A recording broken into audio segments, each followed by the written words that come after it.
Today I want to talk about Klaviyo. Now, you definitely don't want to overthink this because most brands are doing way too much and missing out on what actually drives revenue. So I'm going to show you what actually matters in 2026. Let's start with the welcome flow. What moment does this capture? It's the moment that somebody willingly gave you their email address. They showed genuine curiosity about your brand and your product, but they're not totally convinced yet. They're just a tad bit curious. And this is your opportunity to help them get to know, like, and trust you a lot faster. So what is it that this flow is supposed to accomplish? 3 things: build trust, build confidence, and get to the first sale. Emails in this flow are meant to do a lot of the heavy lifting when it comes to telling the story, building the narrative, and layering one message after the other. Now, there's a lot of common mistakes I see with welcome flows. For one, I often see people have double opt-in turned on for their list. This just creates friction. It means somebody has to actually accept wanting to get your Klaviyo messages, and if they don't do that, they won't get it. So I want to make sure single opt-in is turned on so that they can just start getting your welcome emails right away without having to press an extra button. The other mistake I see is brand will not remove a buyer from their welcome flow. There's arguments about this. Some people say it's better to just keep having the person see the emails and get more indoctrinated into your brand. But again, you have campaigns for that. So you don't want somebody just getting your welcome flows, especially if there's a discount being advertised in all of those. It's just silly to show that to them if they've already bought from you. So it's always better to just remove buyers from the welcome flow as soon as they've made a purchase. You don't necessarily want to repeat the discount message over and over again. It's okay to mention it or to remind them, but the email that you send one after the other, they should all have different jobs. One should be like a customer success story. One should be about like why you created the brand. The messages have to be different. The framing has to be different. Again, and the idea is you want to build the trust with the person. So they might have gotten a discount, but again, it might just be because they don't know you that well. So you want to like inform them. Again, it's about know, like, and trust here, right? Psychologically, the whole purpose of this flow is to really build trust as quickly as possible. And so essentially they want to believe in you, and your job through email is to create that belief in your brand one message at a time. And for that reason, welcome flows generally perform better the longer they are. Of course, it's hard to get a lot of emails up front, so if you're just starting, try to get at least 3 to 5, but just know that like the more emails you put in your welcome sequence, the more nurturing you are doing. If somebody didn't convert on the 5th email, it's always good to have a 6th or 7th, 8th email, because again, it's just you're building that bond more and more with someone who just hasn't pulled the trigger yet, right? Key takeaway for the welcome flow: the goal is to get people to make their first purchase as quickly as possible by building the know, like, and trust factor that they have with your brand. Really, you're building their confidence in you so that they make a purchase knowing that you're the one and that's the best decision they can make. Now let's talk about checkout abandon flows. This flow is all about capturing the moment somebody started checkout but didn't get quite past the finish line. This flow is all about capturing the moment where somebody started checkout but didn't finish making their order. They pulled out their credit card and the sale was basically 95% there, but something got in the way. Maybe they got distracted, maybe something gave them some doubt. So the whole point of this flow is to remove that final friction in the checkout process, to handle any objections and get them comfortable to the point where they can get past the finish line. Email and SMS work incredibly well here, obviously, especially during promotional periods. Honestly, sometimes it's as simple as sending a little reminder with pictures of the stuff they left at checkout to recover sales with this flow. It's also not a bad idea to offer a discount if they're just not budging after the first, second, or third email. That also works really great. Now, that being said, I do want to talk about some of the mistakes I see people making with the checkout abandon flow. The first mistake I see a lot is offering a discount right off the bat. That's not a great idea because again, you're just kind of assuming that the person wasn't interested when in fact it might have just been a distraction or they simply forgot to complete checkout. So you don't want to just lead with a discount right away. That makes sense to do after a couple of emails you've sent and they haven't really budged yet. The other mistake I see with this flow is sometimes the follow-up for checkout abandon is way too aggressive. So you're sending like 8 emails, you're calling them, you're texting them. Again, I get that that's good. Maybe you're in a space where you have to be aggressive. Maybe you're selling furniture, and if you don't sell that person right now, you're going to lose them for 7 years because people don't buy furniture every week, right? I kind of get that, but also it can backfire. You could just get people to resist you more because they're like, why is this person being so aggressive? So just something to keep in mind. You want to follow up maybe 3 or 4 times, and if they don't budge, it is what it is, but like you don't have to like keep trying to push them, right? The other mistake I see brands making with checkout abandon flows is the type of messaging they're including. I see brands just going back into re-educating, reintroducing their brand, that kind of stuff. it's not really the time to be doing that. If somebody got to checkout, it's because they already kind of believe in your brand and your product. The friction is really coming from just like the buying process. Maybe the price is a little too expensive, more expensive than they expected. Maybe the shipping is vague and they're not quite sure how that's going to work or how quickly they're going to get their product. Maybe they're having last minute doubts, like they're going to buy something and they're going to regret it. So what the kind of stuff you actually want to be talking about at this stage in the buying journey is things like how your shipping works, how quickly that works, your money back guarantee. That's really big. That's usually one of the big things you want to mention in this flow. You also want to talk about installments. If you are selling a really expensive product, it might be hefty for people to buy that with all the money up front. So you can let them know that they can pay in installments. That kind of stuff is what you want to be addressing in your flow. So key takeaway with the checkout abandon flow, this flow exists to get rid of the final hesitation somebody has about your brand and your products and basically get them to the point where they think this is the right choice, this is the best decision I can make today and buy from this brand. Now, the last flow I want to cover is the browse abandonment flow. This flow captures when somebody viewed a product and did nothing else. They didn't add to cart, they didn't get to checkout, they just looked at your product and they left your website. I always recommend brands set this up as quickly as possible, especially if you're paying for ads, which I assume you are. If you're getting traffic and people are viewing your product, you want to be able to try to convert that traffic with some kind of follow-up, and that's what the browse abandon flow's job is. So what is it exactly that this flow is meant to accomplish? It's really supposed to turn some of that passive curiosity of someone just checking out a product on your website and turning it into desire for wanting to buy it right then and there. See, I've worked with a lot of brands and I can tell you like email does a really good job at this stage of the customer journey. SMS can work really well here. Obviously, it's not going to be as busy as the email browse abandon just because you actually need consent for SMS to be able to send texts. Of course, that doesn't mean you should sleep on it. You should definitely have an SMS browse abandon flow in place because if people can receive SMS, you could definitely generate a lot of revenue for this flow from the SMS front. So definitely get that in place as well. So one of the big mistakes I see brands make with their browse abandon flows is they talk to people, potential customers, the same way they would talk to them at the cart or checkout abandon stage. Again, the person is just checking out your product. So, if you're getting really aggressive with how you're talking to them, it's just a bit weird, right? They didn't necessarily add to cart or get to checkout. They didn't signal any intent that they wanted it. They might have just been browsing your site, right? So if you show up heavy and you're just like kind of pushing for the sale, you're going to lose them most likely because again, they didn't show any kind of interest like that. So what you really want to do is you want to do a bit of light education. You want to just tell them some cool stuff about your brand and your products. Really, again, they're just checking things out. So you just kind of want to like be like, hey, by the way, here's what we're about. Here's what you should know. Nothing crazy, nothing too heavy, right? Yeah. The other mistake I see with this one is timing. They either send the emails way too soon where it's too aggressive. It's like, hey, I was just checking out your product and you're already bombarding with my emails, or they're sending it way too late. They're sending it like 16 hours later or a day later.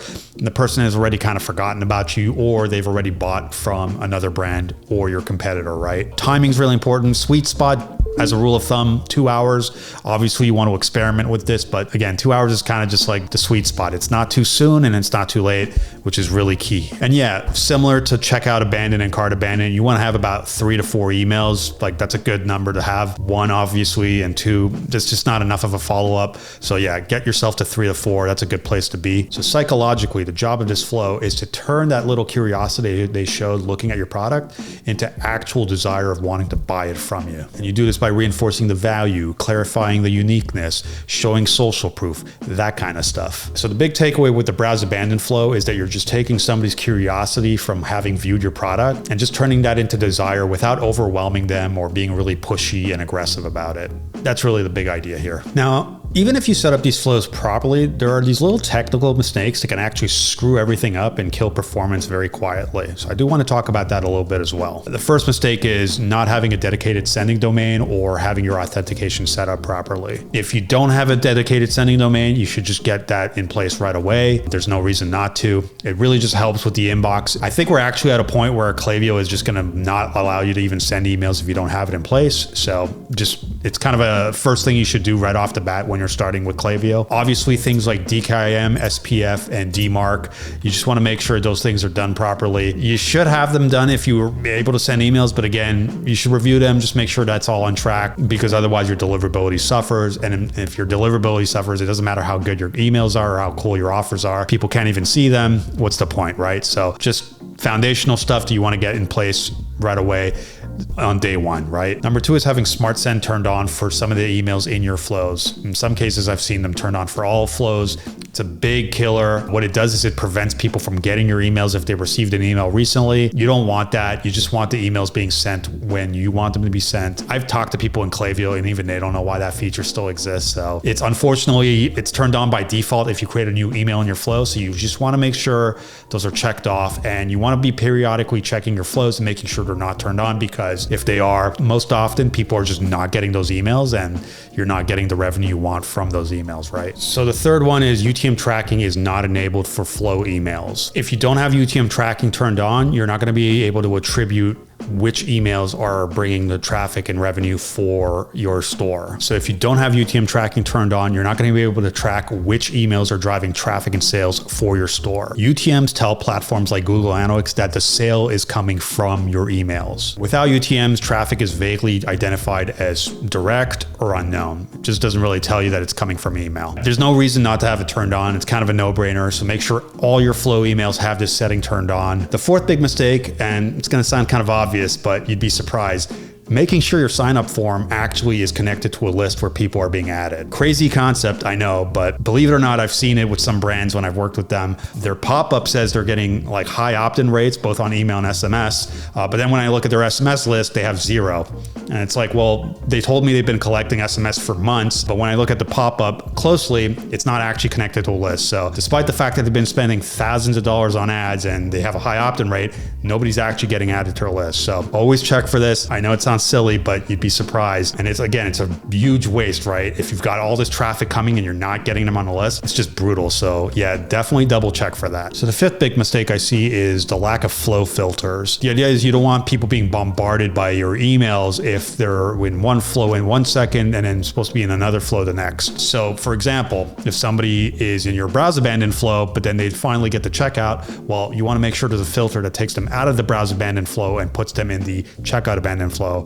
Otherwise, you're going to get emails from both flows, and that's going to suck, and they're not going to like you very much, right? Also, if they've already bought from you, there's no reason they should keep getting emails if they were in your checkout flow or your cart flow or your browse flow, right? So again, you want to have a filter in that gets them out of those flows if they've made the purchase or the thing you want them to do. You also want to filter out bounced emails. If somebody is getting bounced every time you email them, you don't want them to go through the rest of the flow where they're just going to keep getting bounced and ruining your deliverability. So you want to filter against those people as well. The sixth big mistake is not using engaged segments when sending campaigns. You definitely don't want to be blasting your list every time you hit send for a campaign. It's okay to do that once in a while, but if you're doing that all the time, you're going to get dinged with unsubscribes and spam complaints. And eventually the inbox providers like Gmail and Yahoo, they're going to start looking at those signals and making a decision to put you in the doghouse, which often looks like your email's going into the promotions tab, or worse, they're going in the spam folder where people aren't even seeing your emails anymore. And so this is what people mean by deliverability, which is essentially your credit score for email.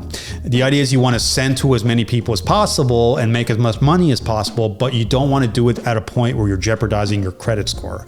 And so using engaged segments is essentially you finding the middle ground where you can make it work across the board. And so what brands do is they use engaged segments to send their campaigns. And what that means is you define a segment of people on your list based on how often they engage with your email. So you'll typically see something like 30-day engaged, 60-day engaged, 90-day engaged. That means like somebody engaged with your email. They either opened it in 30 days, they clicked on it in 30 days. You can even include definitions like somebody's been active on your website for 30 days. You can figure out what works best for your list, but generally you want to send to an engaged segment, especially if you're sending regularly throughout the week. It's like a credit score. You just don't want to ruin that, because then you're going to get shut out and you won't be able to email at all, which, that's just not a good place to be. So definitely use engaged segments when you are emailing your campaigns, especially if you're emailing frequently. With that being said, if you want to get your Klaviyo set up properly for long-term success, here are the steps you should be taking. The first step you should be taking is starting your deliverability strong. You want to make sure you've authenticated your domain. You want to make sure your DNS records have all the right stuff in place. DKIM, DMARC, SPF, you want to make sure that's all working fine anytime you send an email. You want to make sure you're definitely sending with a branded domain. Again, I don't even think Klaviyo is even going to give you an option very soon, so make sure that's in place. And if it's a completely brand new domain, a completely brand new Klaviyo, you don't want to just start blasting your list right away.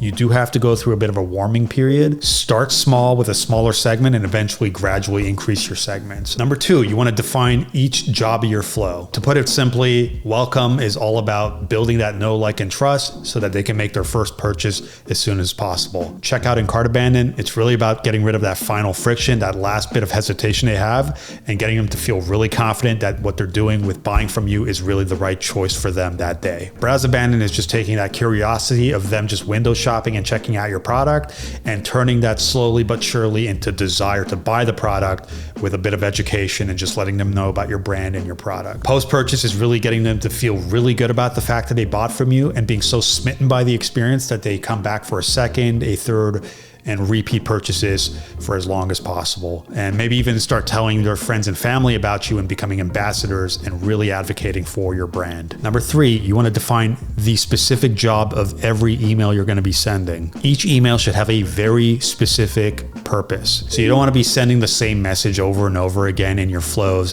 You don't want to be overstuffing your emails where it starts to feel like a landing page. So really, you just want to make sure every email is incredibly intentional and has really earned its place in the overall ecosystem as being very distinct and playing a very important specific role. And it's not arbitrary, and it's not just like repeating something else that another email is doing. Number 4, you want to start simple and then you want to expand gradually.